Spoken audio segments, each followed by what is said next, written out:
শিক্ষা কতটা জরুরি? বিল গেটস কোনোদিন বলেছেন, আমার এত টাকা আছে, আমার প্রাইভেট প্লেন আছে, আমার বাড়ির দাম এত টাকা, আমার ইয়াটের দাম এত টাকা? কেউ শুনেছেন? কেউ দেখেছেন ফেসবুক পোস্টে দিতে এই বিষয়ে? বিল গেটস ফাউন্ডেশন এই পর্যন্ত ডোনেট করেছে $79 বিলিয়ন। বিল গেটস কি কোনোদিন নিজে লাইভে এসে বলছেন এই বিষয়গুলো? স্টিভ জবস, উনি অ্যাপেলের সিইও ছিলেন। উনি জীবিত থাকতে কি কেউ দেখেছেন কোনোদিন কোনো ইন্টারভিউতে বলেছেন, আমার প্রাইভেট জেট আছে, আমার প্রাইভেট ইয়াট আছে, আমার এক্সপেন্সিভ গাড়ি আছে, আমার $1 বিলিয়ন বাড়ি আছে? আমি শুনিনি।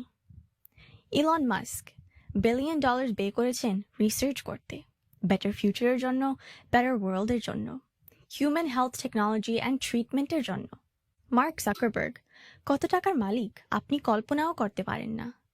অ্যামাজনের ফাউন্ডার জেফ বেজোস $198 বিলিয়ন মালিক। মেসি, রোনাল্ডো, নেইমার এরা $1 বিলিয়ন মালিক।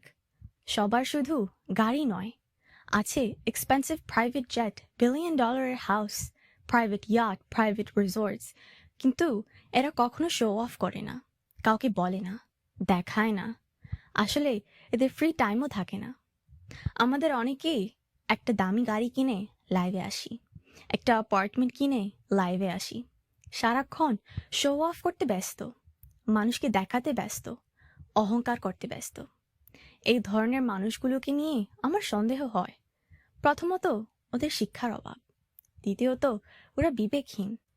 তৃতীয়ত, আসলে ওরা যা দেখায় এগুলো আমার সন্দেহ হয়। কিন্তু আপনারা যদি এটা বিশ্বাস করেন, এটা আপনাদের ব্যাপার। এগুলো ওদের বিনা পুঁজিতে বিজনেসের টেকনিক।